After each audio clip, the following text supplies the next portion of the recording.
সুপ্রিয় দর্শক, আজকের পূর্বাচল রিজেন্ট টাউন সংবাদ সংলাপে আপনাদের প্রত্যেককে স্বাগত জানাচ্ছি। আমি জামিল আহমেদ। আমরা আজকে বাংলাদেশের সমসাময়িক প্রসঙ্গ নিয়ে কথা বলবার জন্য তিনজন রাজনৈতিক ব্যক্তিত্বকে আমন্ত্রণ জানিয়েছি এবং তাদের সাথে প্রথমে আপনাদের পরিচয় করে দিচ্ছি। আমার সর্বডান দিকে আছেন বিএনপি নেতা এবং আইনজীবী ব্যারিস্টার পারভেজ আহমেদ, এবং তারপরেই আছেন শরীফুজ্জামান শরীফ, সাধারণ সম্পাদক নাগরিক সংহতি এবং বাংলাদেশ ছাত্র ইউনিয়নের সাবেক সভাপতি, এবং তারপরে সবশেষে আছেন মনিরুজ্জামান মনির, বাংলাদেশ আওয়ামী লীগের কেন্দ্রীয় উপকমিটির সহ সম্পাদক। আপনাদের তিনজনকেই স্বাগত জানাই। এবং আজকে দর্শক আপনারা যারা এই মুহূর্তে আমাদের অনুষ্ঠানটি দেখছেন, আপনারা চাইলে কিন্তু কোনো প্রশ্ন মন্তব্য থাকলে আমাদের কাছে তুলে ধরতে পারেন। আমরা যে নাম্বারটি স্ক্রলে দেখাচ্ছি সেখানে ফোন করতে পারেন। আমরা সেইগুলোকে, আপনাদের বক্তব্যগুলোকে আজকে আলোচনায় নিয়ে আসতে চেষ্টা করব। আমরা প্রথমে পারভেজ ভাই, আমাদের মধ্যে আপনি আইনজীবী, আপনাকে দিয়ে শুরু করতে চাই। বিশেষ করে সুপ্রিম কোর্টের যে 54 এবং 167 ধারা, যেটিকে ঐতিহাসিক রায় বলা হয়েছে, বিভিন্ন গণমাধ্যমে আমরা দেখেছি, সেখানে বেশ কতগুলো ফিচার আছে, রিমান্ডে নেওয়া, তারপর সাদা পোশাকে আসা না আসা নিয়ে। এবং এটি বর্তমান প্রেক্ষাপটে কতটা প্রভাব এর থাকতে পারে আমাদের সমাজে, রাষ্ট্রে কিংবা রাজনৈতিক ক্ষেত্রে, আপনার কি মনে হয়? ধন্যবাদ জামিল ভাই আপনাকে। জিটিভির দর্শক যারা দেশে প্রবাসে দেখছেন তাদের সবাইকে শুভেচ্ছা জানাচ্ছি। আসলে আমাদের সমসাময়িককালে বর্তমান বাংলাদেশের উচ্চ আদালতের যে কয়টি রায়, আমি বলবো ব্যক্তিগতভাবে একজন ব্যক্তির অধিকারকে সুরক্ষিত করবে, একজন ব্যক্তি তার নিজেকে প্রোটেক্টিভ ভাববে, তার প্রধান একটি রায় হয়েছে, এটা আমার যা দেখলাম সেটা হচ্ছে ইয়েস্টারডে। তো ডে বিফোর ইয়েস্টারডে বলবো আমরা, যেহেতু আজকে অলরেডি 12:30 উপরে হয়ে গেছে। এটাতে যে যে ক্যারেক্টারগুলি এখানে এসছে, যে এলিমেন্টসগুলি এখানে আসছে কোর্ট থেকে, সেখানে মূল ইগুলি ছিল হচ্ছে 54 ধারা এবং 167 ধারা নিয়ে। মূলত যে বিনা ওয়ারেন্টে একজন ব্যক্তিকে ডিটেনশন দিয়ে মাসের পর মাস, বছরের বছর যে রেখে দেওয়া হয় এবং কোনো তার বিরুদ্ধে কোনো সুনির্দিষ্ট অভিযোগ থাকে না, কিন্তু সে ব্যক্তি জেলখানায় থাকছেন। আরেকটি হচ্ছে যে রিমান্ড, যে নামটি শুনলে বাংলাদেশে অর্ধেক লোক গা শিউরে ওঠে। যে রিমান্ড মানে হচ্ছে টর্চার, রিমান্ড মানে হচ্ছে নিবর্তন, রিমান্ড মানে হচ্ছে যে বিরুদ্ধ পক্ষকে দমন করার একটা প্রক্রিয়া, এটা ভাবা হয়।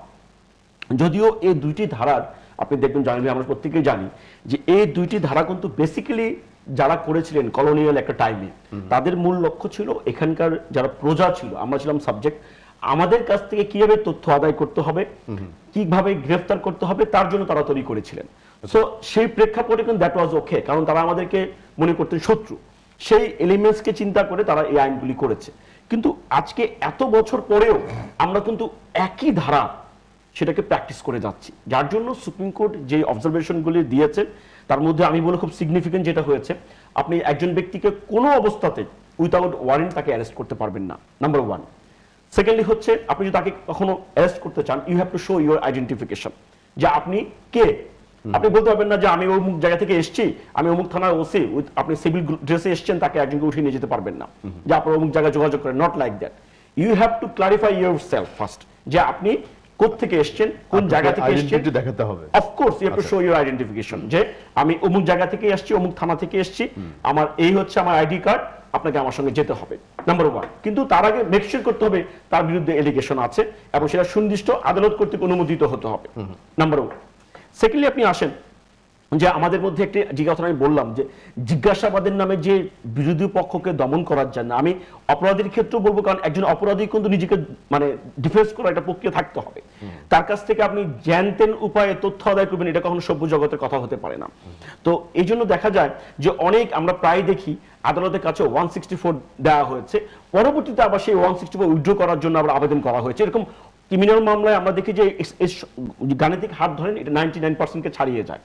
তো এটা কেন হয়? প্রথমত যারা অ্যারেস্ট করেন তারা কোন রকম কারণ ব্যতিরেকে অ্যারেস্ট করেন, আবার যখন এই নিরাপদ ব্যক্তিকে যখন আবার তারা রিমান্ডে নিয়ে যান, সেই রিমান্ডের কোনো কারণ থাকে না, শুধু বলে তথ্য উদ্ঘাটনের জন্য বা তথ্য উদ্ঘাটন করা হয়েছে সেই কথাগুলি বলে তারা রিমান্ডে নেওয়া যায়।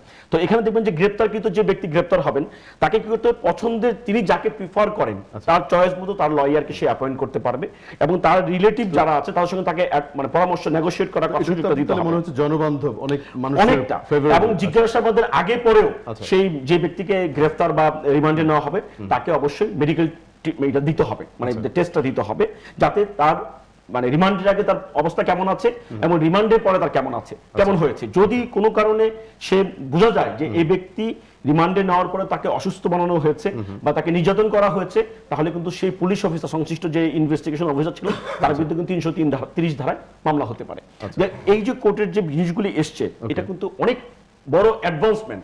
এখন একটা জিনিস নিয়ে কথা হচ্ছে যে এটার মনিটরটা কে করবে, জামিল ভাই? কারণ আমরা দেখেছি যে কথাগুলি রিপিট হয়ে যায় কিনা, যে গণতন্ত্র, মানবাধিকার, আইনের শাসন, এই শব্দগুলিকে শাসক শ্রেণী সবসময় মনে করে শত্রু, খুব বাজে কথা। এই কথাগুলিকে তারা শুধুমাত্র মুখে ব্যবহার করতে চায়, বাস্তবে শাসন করার ক্ষেত্রে তারা কিন্তু এই জিনিসগুলিকে অ্যাভয়েড করতে চায়। আপনি যেটা বলছেন এটা মনিটর করাটা একটা বড় যে আমরা জানি যে আমরা আমাদের বর্তমান যে চিফ জাস্টিস এস.কে. সিনহা সাহেব উনি কিন্তু বলেছেন যে কোনো রায় কোনো অবস্থাতেই 90 দিনের বেশি দেরি করা যাবে না রায় দেখার ক্ষেত্রে। তো এখন যেহেতু তারা পুরো রায়টি আসেনি, অবজারভেশনগুলি আসছে এবং হাইকোর্টের যে 13 বছর আগে যে রায়টি ছিল সেই রায়টিকে আপহোল্ড করা হয়েছে পুরো দমে, এবং তারা বাড়তি আরো কিছু সাপ্লিমেন্ট যোগ করেছেন। অন্যদের একটু মতামতটা শুনে নেই। সো আমি জাস্ট শেষ করে দিচ্ছি 1 সেকেন্ডের মধ্যে। সো আমি মনে করি এখন সরকারকে শুধু এমন না যে আপনি সরকার হাইকোর্ট রায় দিয়েছে বা সুপ্রিম কোর্ট রায় দিয়েছে কালকে সরকার সভ্য হয়ে যাবে, I don't believe that one, but এটা একটা স্টার্টিং হতে পারে যেটা ফলো করার ক্ষেত্রে সরকারকে বাধ্য করা যেতে পারে। ধন্যবাদ আপনাকে, আপনি খুব চমৎকার ব্যাখ্যা দিয়েছেন, ব্যাকগ্রাউন্ডটা বলেছেন। মনির ভাই, এই যে ঘুরে ফিরে এই আইনটা কতটা ইম্প্যাক্ট তৈরি করতে পারে সমাজে, আপনার কাছে একই প্রশ্ন। ধন্যবাদ আপনাকে। প্রথমত আমি আইনের ছাত্র নই, তো 54 দ্বারা জেনারেলি কি, 54 দ্বারা একটি প্রিভেন্টিভ মেজার। এখন এই আইনের প্রণেতাকে লর্ড ম্যাকওয়েল এই আইনটি প্রবর্তন করেন। আমরা যতটুকু জানি যে কয়েকজন শ্রেষ্ঠ ক্রিমিনাল আইন প্রণেতা তাদের অন্যতম এই লর্ড ম্যাকওয়েল। তো শত শত বছর ধরে আমাদের পাক ভারত এই উপমহাদেশে, অর্থাৎ ভারত, পাকিস্তান, বাংলাদেশ, শ্রীলঙ্কা, এই সমস্ত দেশে ক্রিমিনাল যে অ্যাক্টিভিটিস এটা রোহিত করার জন্য এই আইনটার প্রয়োজনীয়তা তখন ছিল এবং শত শত বছর এই আইনটি বিদ্যমান ছিল। দেখুন, এখন আমি যদি আপনাকে এই ধারার কথাই বলি, 1975 সালে 15 আগস্ট বঙ্গবন্ধুর নির্মম হত্যাকাণ্ডের মধ্য দিয়ে যারা সেদিন ক্ষমতা নিয়েছিল, ব্যারিস্টার পারভেজ বলার চেষ্টা করলেন এ যাবৎকালে যতগুলা সর্বোচ্চ আদালত রায় দিয়েছে তার মধ্যে এটা সেরা, অন্যতম, অনেক উপাধি ভূষিত করলেন। বিচারপতি এস.কে. সিনহাকেও নিয়ে আসলেন। যাই হোক, আমার কথাটা হলো বঙ্গবন্ধু হত্যাকাণ্ডের পরে ওনাদের নেতা, সাবেক সামরিক শাসক মেজর জেনারেল জিয়াউর রহমান বঙ্গবন্ধু হত্যাকাণ্ডকে জায়েজ করার জন্য পার্লামেন্টে ইন্ডিমেন্টি অর্ডিন্যান্স দিয়েছিল, অর্থাৎ খুনিদের বিচার করা যাবে না। মিস্টার পারভেজ আইনের শাসনের কথা বললেন, মানবাধিকারের কথা বললেন, এই আইনটিও সেদিন রহিত হয়েছিল। অর্থাৎ আপনার দেশের, যার কারণে আমি এই স্বাধীন দেশের নাগরিক, একটি পতাকা পেয়েছি, একটি দেশ পেয়েছি, আমি জাতি হিসেবে বিশ্ব দরবারকে নিজেকে পরিচয় করে দিয়েছি, তার হত্যাকারীদের বিচার হবে না। দেখুন, 1975 সাল থেকে 1996 সাল পর্যন্ত দীর্ঘ 21টি বছর। একটা প্রশ্ন নিতে চাই, আমি প্রশ্নটা একটু পরেই নেন, আপনার কাছে না, আপনি আপনার কাছে ফিরবো। একটা দেখি দর্শক কি বলতে চাইছেন। হ্যালো, কে আছেন? হ্যালো, জি জি বলুন, নাম বলুন। আসসালামু আলাইকুম, আমার নাম হচ্ছে ওয়াহিদুর রহমান, আমি উত্তরা থেকে বলছি। জি জি বলুন। আমার প্রশ্ন হচ্ছে তিনজনের উদ্দেশ্যেই, তিনজন বক্তা আছেন ওখানে, তিনজনের উদ্দেশ্যে যে দুইটা ধারা নিয়ে আলোচনা হচ্ছে, এই ধারা দুইটা সম্পর্কে জনগণ কতটুকু অবগত, বা পুলিশ প্রশাসন বা বাংলাদেশ সরকারের পক্ষ থেকে আচ্ছা, শুধুমাত্র এই দুইটা ধারা না, আইন সম্পর্কে জনগণকে কতটুকু অবহিত করা হচ্ছে? আচ্ছা আচ্ছা, জনগণ কতটা অবগত আছেন আপনি দেখুন আলোচনাটি। জি মনির ভাই, যেটা বলছিলেন। 1975 সাল থেকে 1996 সাল, দীর্ঘ 21টি বছর আমরা বাংলাদেশের মানুষকে সাথে নিয়ে আন্দোলন সংগ্রামের মধ্য দিয়ে 1996 সালে 12 জন আওয়ামী লীগ রাষ্ট্রীয় ক্ষমতা আসার মধ্য দিয়ে পার্লামেন্টে এই ইন্ডিমেনি অর্ডিন্যান্স বাতিল করে আইনের স্বাভাবিক প্রক্রিয়ায় নিয়ে এসে বঙ্গবন্ধু হত্যাকাণ্ডের বিচার করা যাবে, এটি আইনটি অবৈধ ছিল। এটা পার্লামেন্টে পাশ করার মধ্য দিয়ে সেদিন তৎকালীন সময়ের পুলিশ, আইন শৃঙ্খলা রক্ষাকারী বাহিনী বঙ্গবন্ধুর খুনিদেরকেও এই 54 দ্বারাই প্রথম তাদের গ্রেপ্তার করা হয়েছিল। তার মানে কি এই আইনটি কি আপনার মানে ভুল, বা এই ধারাটি কি ভুল? যদি 1975 সালের বঙ্গবন্ধুর খুনিদের 96 সালে যদি তাদের গ্রেপ্তার করা না হতো, তাদের যদি বিচারের মুখোমুখি না করে, তাদের যদি ফাঁসির রায় বাস্তবায়ন করা না যেত, এই ধারাটার কারণেই তো তাদেরকে সেদিন গ্রেপ্তার করতে পেরেছিল। এবং পেরেছিল বিধায় দীর্ঘ 21টি বছর যে আইনের শাসনের যে ব্যত্যয় ঘটেছিল, এদেশে যে আইনের শাসন অনুপস্থিত ছিল, এখানে জোর যার মুল্লুক তার, এই রকমের অবস্থা যখন বিরাজ করেছিল, বঙ্গবন্ধুর খুনিদেরকে জিয়াউর রহমান যখন বিভিন্ন দূতাবাসে চাকরি দিয়েছিল, সেই জায়গায় দাঁড়িয়ে আপনি বাংলাদেশে আইনের শাসন তো আমরাই ফিরিয়ে নিয়ে এসেছি। এই 54 ধারাকে সুন্দর মতন প্রয়োগ করে এই ধারাটাকে এখন যদি আপনি ধরেন, এই ধারাটার অপব্যাখ্যা, এখন পুলিশ সদস্য বলেন, পুলিশের কর্তা ব্যক্তি বলেন, সবাই তো একই রকমের একই মানসিকতার হয় না, কেউ কখনো কখনো ব্যত্যয় করতে পারে। কিন্তু সেই কারণে এই ধারাটাই তো দায়ী নয়, ধারাটির প্রয়োগ বিধি কেমন হবে। এখন আপনার সাথে আপনি এখানে মানে একমগ, মানে আপনি যে চা আছে চার অর্ধেক মগও বলতে পারেন, আবার মানে অর্ধেক খালি আছে এও বলতে পারেন। কিভাবে ব্যাখ্যা করা এটা ব্যাখ্যা করেন, অর্থাৎ প্রয়োগ বিধিটা আপনার কি রকমের সেটা আপনার দেখতে হবে। এখন আমার কথা হলো দীর্ঘদিন ধরে চলে আসছে, আর উনি যে কথাগুলো বললেন আমার কাছে এটাই তো শেষ নয়, এটার পরেও আমি বিবেচনা করবো যে এই কথাগুলো বললাম যে আপনার এই যে ধারাগুলো, এই ধারাগুলোকে মানে আমি যদি সুন্দরভাবে ব্যবহার করতে পারি, প্রয়োগ করতে পারি, এবং আপনারা আরো বলি বাংলাদেশের মতন জায়গায়, বাংলাদেশের মতন এই সমস্ত জায়গায় যেখানে এখন জঙ্গিদের উত্থান হচ্ছে বিভিন্ন সময়, হ্যাঁ, এখানে দেশি এবং বিদেশি বিভিন্ন রকমের ষড়যন্ত্র হচ্ছে। তো একজন সাপোজ বেশ কিছুদিন আগেই আপনার এখানেই কথা বলে গেছি, বিএনপি নেতা আসলাম চৌধুরী, তাকে কিভাবে গ্রেপ্তার করা হয়েছিল? তাকে তো 54 দ্বারায় গ্রেপ্তার করা হয়েছিল। এখন কি ব্যারিস্টার পারভেজ বলবেন যে তাকে গ্রেপ্তার করাটা ভুল হয়েছে, যে আপনার মোসাদের এজেন্টের সাথে সে বৈঠক করেছে, দেশের বিরুদ্ধে ষড়যন্ত্র করেছিল? এখন সেই আসলাম চৌধুরী তো গ্রেপ্তার হয়েছে আপনার এই 54 দ্বারায়। অতএব তারপরে যদি তাকে জিজ্ঞাসাবাদের জন্য, এখন যদি সেই জিজ্ঞাসাবাদের মধ্যে যদি আপনি যদি গ্রেপ্তারই না করেন, তাহলে তার কাছ থেকে আপনি মামলা রুজু করবেন কিভাবে? তো আপনি যেটা বলছেন এটা প্রয়োগটার উপর নির্ভর করছে, এটা কোথায় আমি বিশ্বাস করি, এবং আমি আপনাকে এটা সর্বশেষ যেটা কথা বলতে চাই, আমিও বলবো সর্বোচ্চ আদালতের ভিতরে আমি একজন আইন মানা মানুষ, আইনের প্রতি আমার যথেষ্ট শ্রদ্ধা আছে।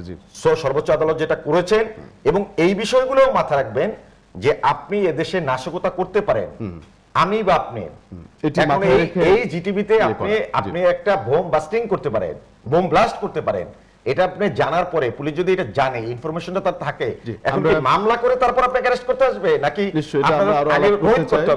ধন্যবাদ, আমরা আরো আলাপ করব। শরীফুজ্জামান শরীফ, আমরা যে বিষয়ে কথা বলছি আপনি নিশ্চয়ই এই বিষয়ে লিখছেন, বলেন, আপনার অ্যানালিসিসটা শুনতে চাই। ধন্যবাদ আপনাকে। প্রথমত বলে রাখা দরকার যে পারভেজ ভাই আইনজীবী, আমি আসলে আইনজীবী নই, ফলে অনেক জায়গায় ব্যাখ্যার জায়গায় আমি যেভাবে দেখব পারভেজ ভাই হয়তো সেভাবে দেখবেন না, অথবা পারভেজ ভাই যেভাবে দেখবেন।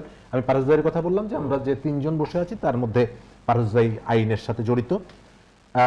এই রায়ের মধ্য দিয়ে যেটি প্রমাণিত হলো যে বাংলাদেশের আদালত কখনো কখনো যে অভিযোগ করা হয় যে আদালত থেকে আমরা ন্যায় বিচার পাই না ইত্যাদি ইত্যাদি, এবং অনেক সময় দেখবেন যে নিজের কাঙ্ক্ষিত বিচার না পেলে, যে ঘটনাগুলো আমরা দেখছি রাজনৈতিক মামলার ক্ষেত্রে, যে কাঙ্ক্ষিত বিচার না পেলে সঙ্গে সঙ্গে বলা হচ্ছে যে আদালত এখানে আমার উপরে সদয়ে ব্যবহার করেন ইত্যাদি ইত্যাদি। কিন্তু সেই জায়গাটিতে আমরা দেখছি যে এমন একটি আদালত থেকে আমরা এমন একটি রায় পেলাম যেটা মোটামুটি একটি সভ্য দুনিয়াতে প্রবেশ করার ক্ষেত্রে আমাদের আরো এক ধাপ অগ্রগতি, সেটি বাংলাদেশের মোটামুটি সব রাজনীতিবিদরাই এই একই সুরে কথা বলছে। এটি আমার মনে হয় যে আমাদের সামনে এগিয়ে যাওয়ার ক্ষেত্রে একটা বড় অগ্রগতি।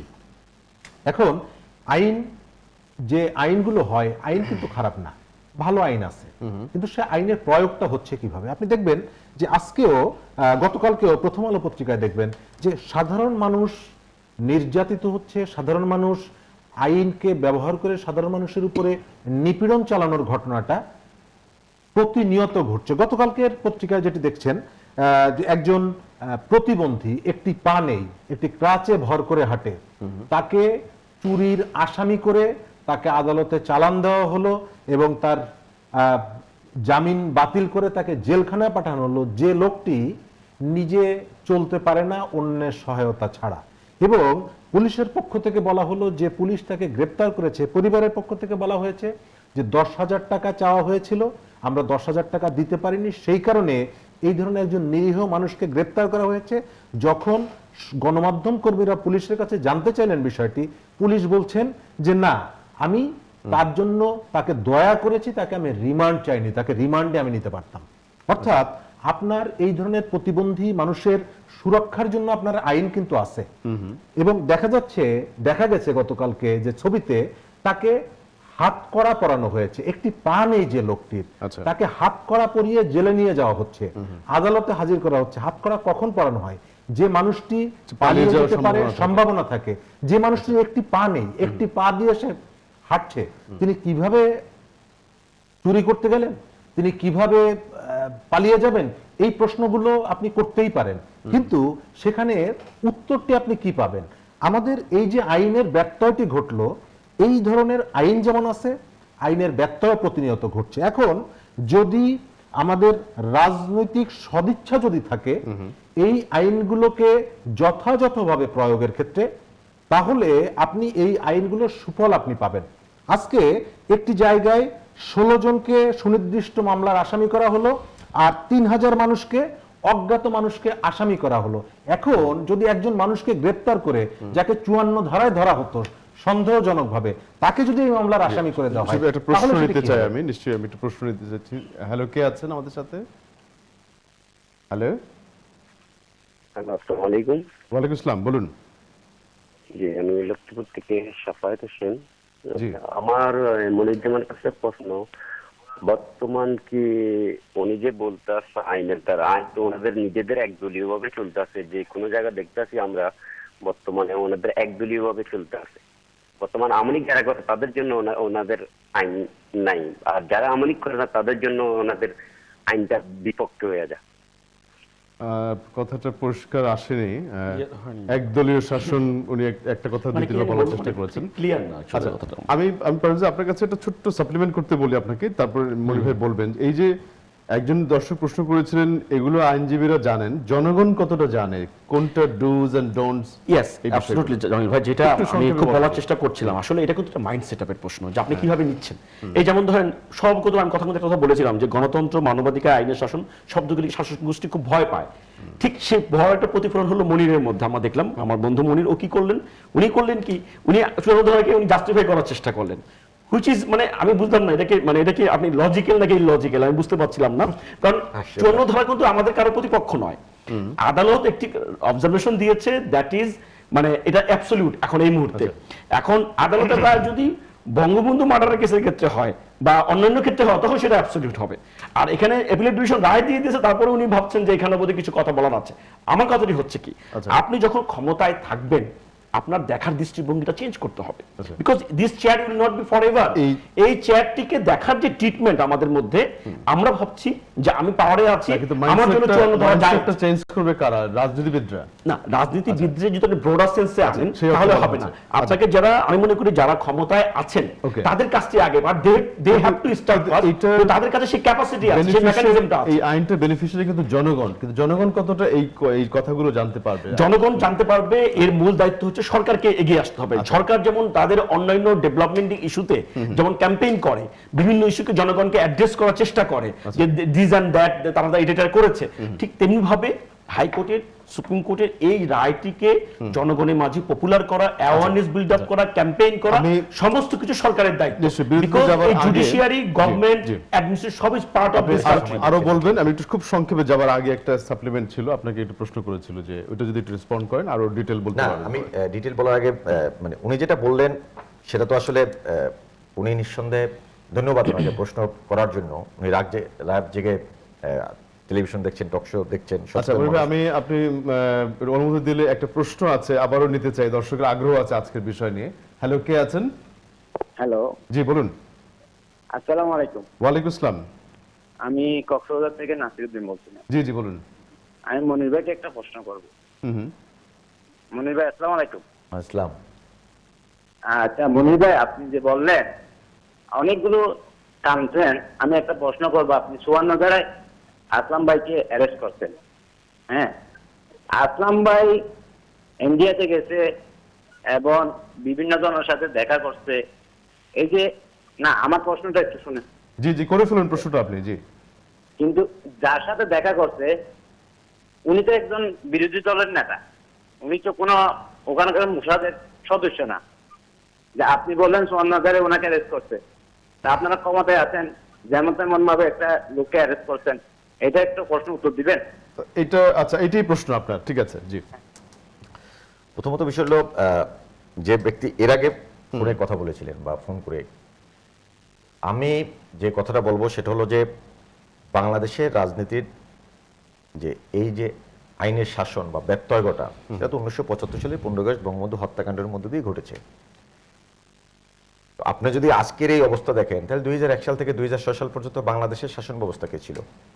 হয়তোবা বাংলাদেশের মানুষ অতি খুব তাড়াতাড়ি আমরা ভুলে যাই। জি, ভুলে যাই বিদায় আজকে ব্যারিস্টার পারভেজ খুব মানে 54 দ্বারা আমি পক্ষ অবস্থান নিলাম, এটা উনি আমার অবস্থান থেকে বুঝে গেলেন। উনি ব্যারিস্টার মানুষ, উনি বললেন, আমি এটা মেনে নিলাম। সরি টু সে, আমি বলেছি 54 ধারার প্রয়োগ বিধিটা নিয়ে। প্রয়োগ নিয়ে আপনি পুরোপুরি আমি এটা বলেছি 54 ধারায় বলেন। বঙ্গবন্ধু হত্যাকাণ্ডের বিচার, আপনারা আইনের শাসন কথা বলেন, মানবাধিকারের কথা বলেন, এই আইনের শাসন মানবাধিকারের কথায় তখন ছিল আপনাদের চিন্তা চেতনা।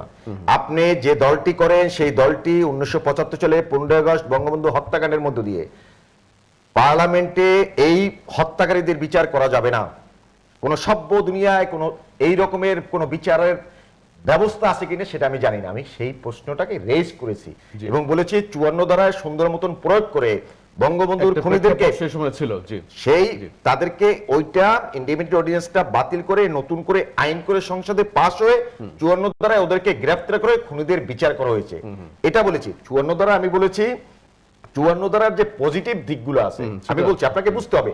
আপনি যদি আপনারা এত বেশি গণতান্ত্রিক, এত বেশি আইনের শাসনের প্রতি শ্রদ্ধাশীল, মানবাধিকারের প্রশ্নে আপনারা আপোষেন, তাহলে আজকে মানবাধিকারের যারা যুদ্ধ অপরাধী, মানবাধিকারের তাদের বিচার করছে তাদের পক্ষে না, তাদের বিপক্ষে অবস্থান নিয়ে সালাউদ্দিন কাদের চৌধুরীর পক্ষে যাই তারা এই কথা বলেন, এটা হয় না। এক সেকেন্ড না, আপনার বলতে দিতে হবে, আপনার সময় হারায় সময় দিতে হবে। তারপর যখন আপনি আইনের শাসনের কথা বলেন, 2004 সালে 21 আগস্ট গ্রেনেড হামলা করে শেখ হাসিনাকে হত্যা করতে চান, আপনি গণতন্ত্র প্রতিষ্ঠা করতে চান, আওয়ামী লীগের মানে 5 জন নেতাকে হত্যা করে দিলেন, আপনার আহসানুল্লাহ মাস্টার, তারপর SM কিবরিয়া, হ্যাঁ, আনোয়ার চৌধুরী সাবেক আপনার ব্রিটিশ হাই কমিশনারকে হত্যা করতে চান।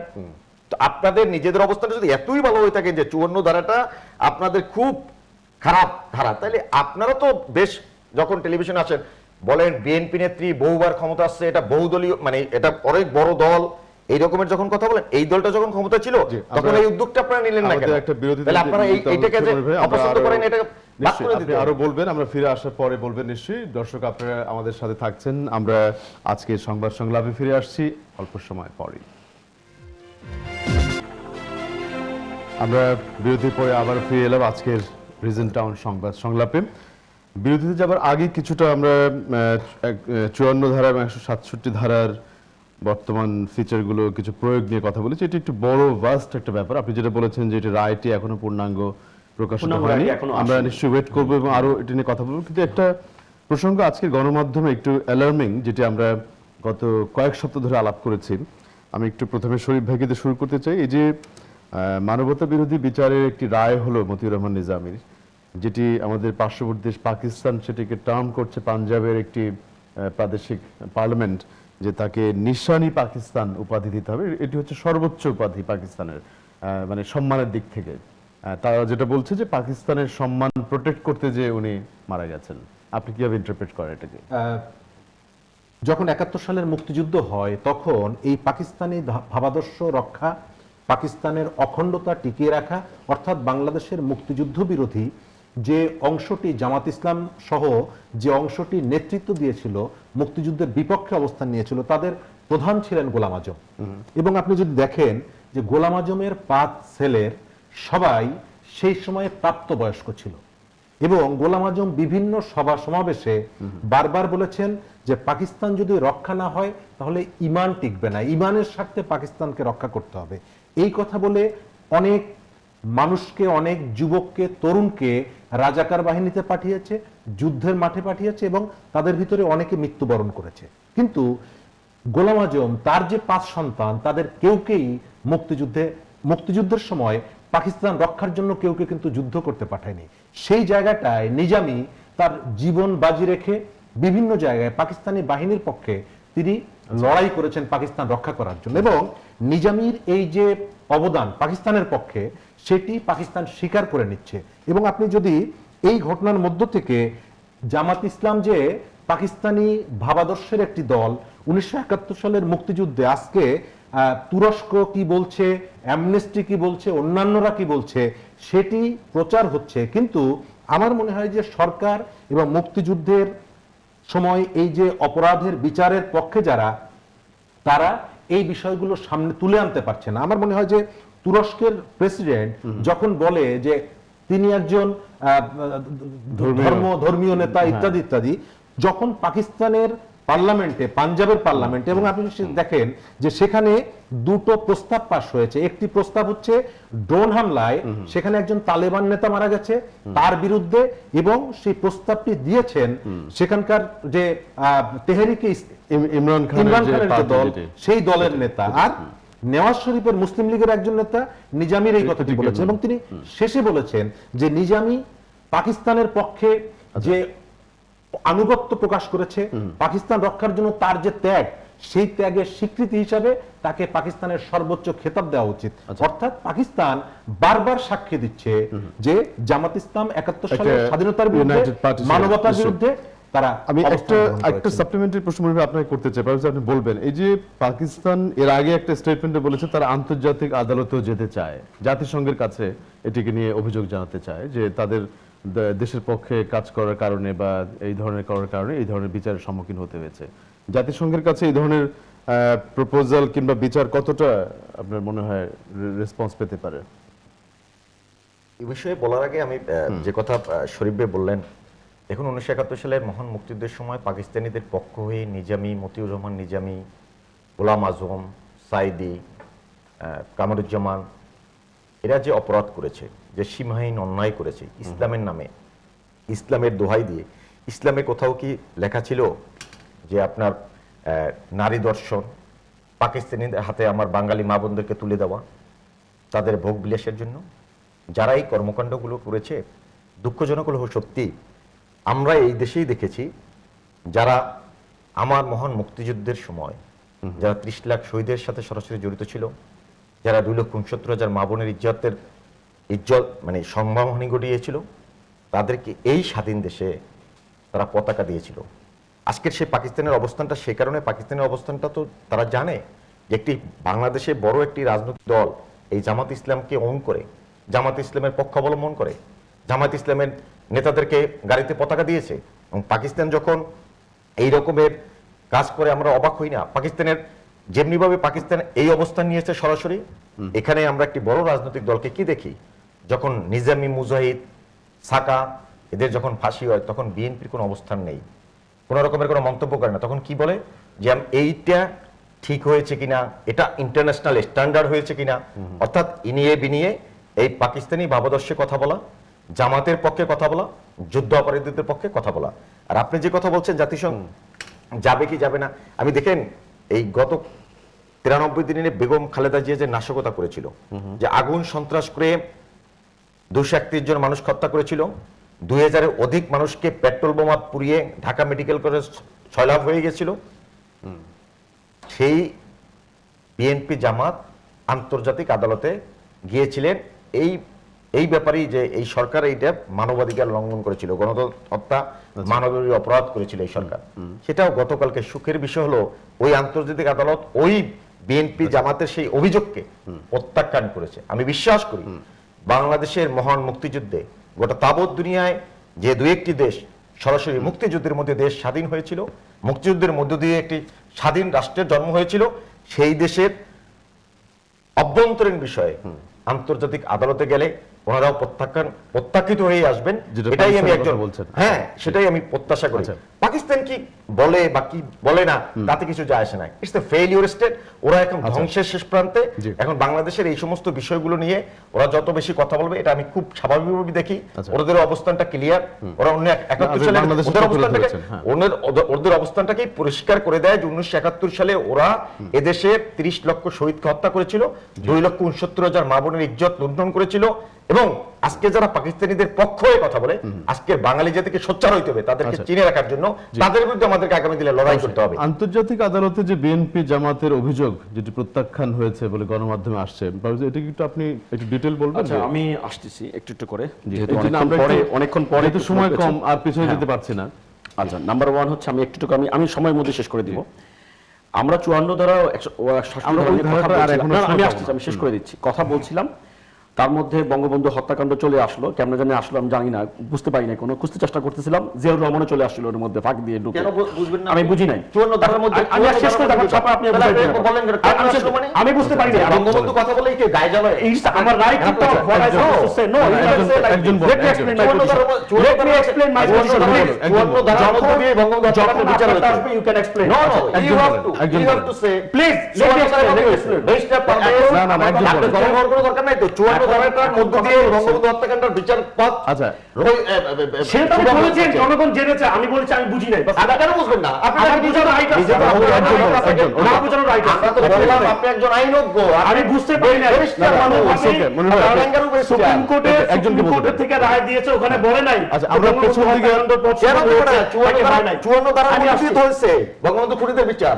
আমি আমার বলতেছি, পরীক্ষা দেন, আপনি আবার বলতে পারবেন, সমস্যা নেই। আপনি বর্তমান টপিকটাতে বলেন, পেছনটাতে গেলে হবে না। জি, এখন কথাটি হচ্ছে কি, আমার বন্ধু উনি ধৈর্য হারাই ফেলতেছে, মনে করতেছে পায় না। আমি পেছন টপিকে যেতে সময় পাবো, ওখানে চাচ্ছিলাম না, আমি চলে আসতে চাচ্ছিলাম এই জন্যই যে ওটার মধ্যে উনি দায়ী করার চেষ্টা করেছিলেন। আন্তর্জাতিক আদালতে আপনারা গিয়েছেন, আমি আসছি, আদালত তো পরে আসছে, এর আগে তো আদালতের আগে তো অনেক কিছু ঘুরপাক হয়েছে, সেখানে আমি একটু থাকতে চাই।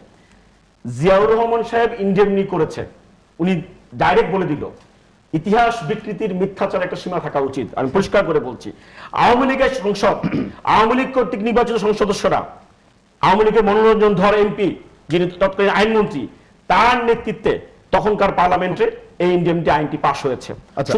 আমি শেষ করে যখন তারা বলেছে আপনি থামাননি, আমাকে থামাতে দিয়েন না প্লিজ, আমি টাইমে শেষ করে দিব।